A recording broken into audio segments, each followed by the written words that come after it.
YouTube, where we host a bunch of gaming podcasts. And my gaming channel, my own gaming channel on YouTube, is Rounding Off Infinity. Here with the first episode of the Streamer's Cookbook, episode number 301. So, if you've ever watched any of my videos, and this is my second attempt to record this today on Mixer, if you've ever watched any of my videos on Mixer or Twitch or over on Rounding Off Infinity, one of the things that I always do, and kind of my shtick, is I always run down the hardware that's in play for that given streaming session, or when I did the pre-recorded game capture. That's kind of a thing that I do. My tech blog, gearworks.com, is often about hardware, PC hardware, studio hardware, game capture hardware, that kind of stuff. So one of the things I don't do is I talk through that on the gaming video, but I don't ever walk anybody through it or show it to anyone. I've tried it in the past. I haven't done a really good job about it, mainly because I hadn't really figured out how I wanted to record it. But I am going to start trying to do that now.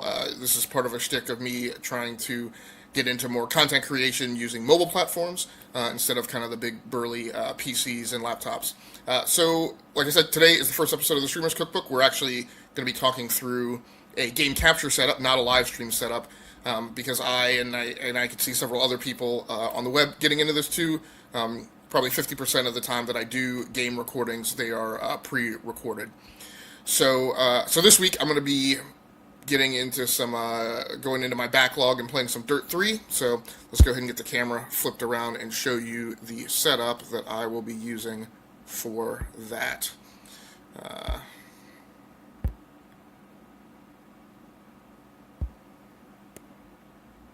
Okay, so we're on the back camera now.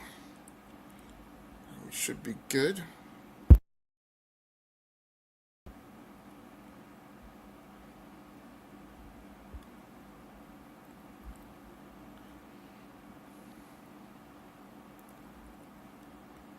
For some reason, I don't know why my screen is still purple.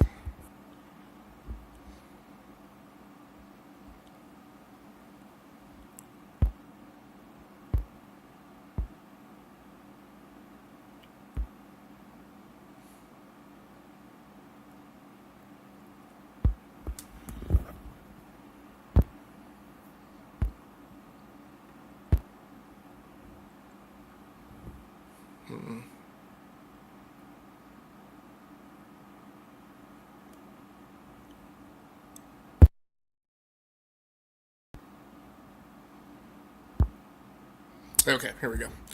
So eventually I'll figure these controls out. So as you can see here, I'm set up with my Thrustmaster Ferrari Italia 458 wheel and pedal set.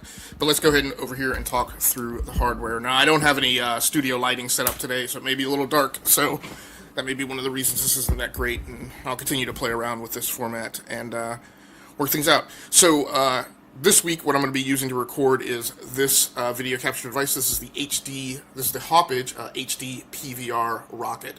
So, as you can see in the back, I've got pass-through lines for HDMI. That is coming off of the back of my secondary gaming PC over here. That is powered by NVIDIA GeForce GTX 1060. So I've got a display port to HDMI cable coming out of the back. The HDMI goes in the back here, and then it sends the pass-through out over to my 27-inch ViewSonic monitor over there. Now, the Hauppage HD PVR rocket can either be used with a PC.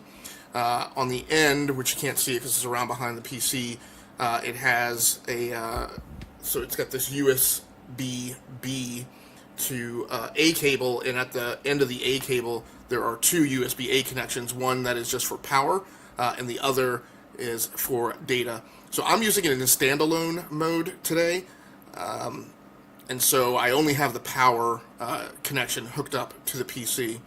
On the top panel you can see that you can turn the mic on, you can mute the mic.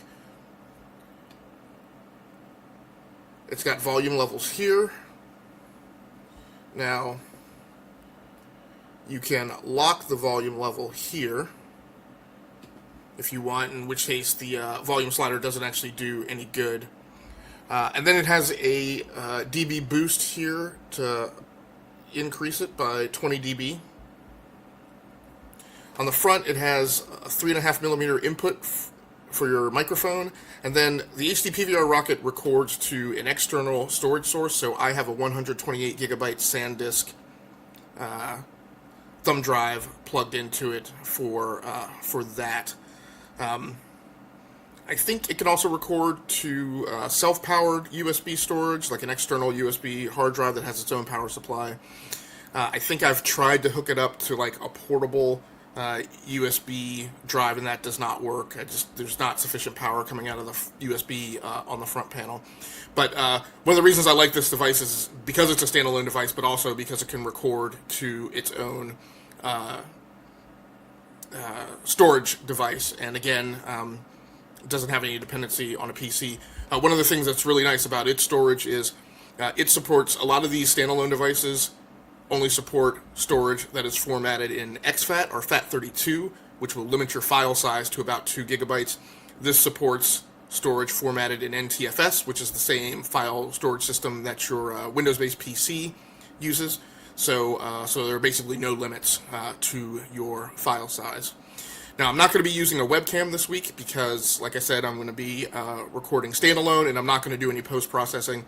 There are some times that I use a device like this. I have about 3 other standalone devices, and I will record with a webcam to some off-axis PC and then put it together in post, but I'm not going to do that this week. For voiceover commentary this week, I'm using the Plantronics Rig Flex headset. Like I said, it's hard for me to tell whether or not the lighting is coming through. So it's got a detachable boom microphone. It also has a detachable... This one is I think it was called the Flex 2, technically. It has another microphone that you can use if you're going to use this in conjunction with a smartphone. But I really like how this has the soft ear cups. They're really comfortable to wear for a long amount of time. And the boom microphone does a good job of making sure it picks up your voice clearly by putting the microphone right in front of your mouth.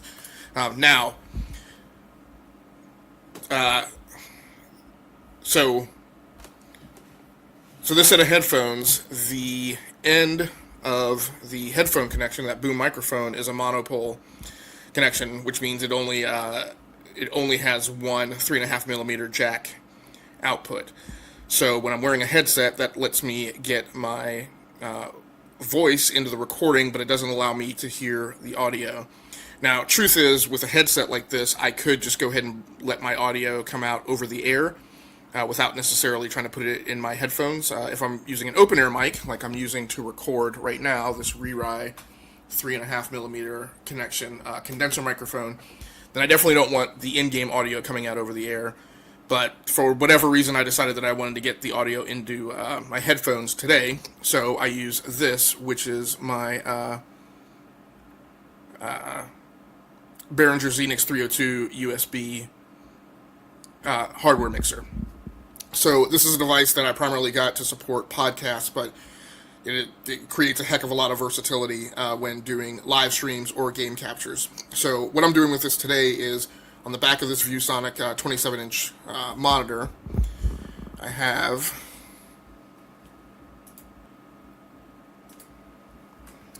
it has an audio output jack in the back. So I come out of the back of the ViewSonic display with a 3.5 millimeter stereo jack connection, and then I use one of these cables, which then splits it into left and right channel RCA. That goes into the hardware mixer. I set the push buttons, the dip switches, whatever you want to call it, to then send that audio coming in over to this side where I have a headphone line plugged in. To then get my voiceover commentary into the HD PVR Rocket, I use the same cable. So, so this picks up RCA left and right and goes into the HD PVR Rocket with this 3.5 millimeter jack going in the front panel. So I have found for live streams and game captures, I just have a bag full of all sorts of different types of audio cables, 3.5 millimeter to RCA, piggyback cables, all sorts of stuff, straight 3.5 millimeter to 3.5 millimeter male connections, a cable with a 3.5 millimeter female to 3.5 millimeter male on the other end to use as a headphone extender. And then for my USB microphones and USB headsets, I also have a 5 meter USB extension cable. So I just keep all sorts of audio cables on hand to help with that stuff. One of the other reasons I really like the Behringer Xenyx 302 USB mixer is because putting a lot of these devices in series, they either have really bad volume controls or no volume control at all. So I love having the mixer because it allows me to discreetly set my microphone gain. For anybody who's a streamer or a game capturer, you probably know, at least for me, the most difficult, time-consuming, and tedious part of getting all this stuff set up is testing the audio mix balance. When I do test it, this allows me to quickly readjust it with the discrete controls. And then for the in-game audio, and I usually try and set the in-game audio a little loud to make sure that I then project my voice sufficiently for the voiceover commentary. Like I said, I just like having those discrete controls there on the side. So that is the setup that I'm going to be using for the next few episodes. If you have any questions, please let me know. This is one of the setups. I use dozens and dozens and dozens of different setups that I'll be going over this year and into the future. So thanks so much for joining in today. As the last piece of tech, this episode itself was recorded on my... I'm going to try and get this thing flipped around again.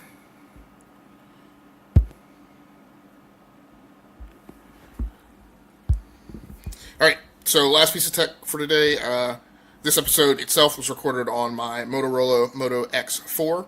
And like I said, hopefully my voice was picked up using that standalone Re-Rise 3.5 millimeter condenser microphone. So that's going to do it for me. I'm out of here.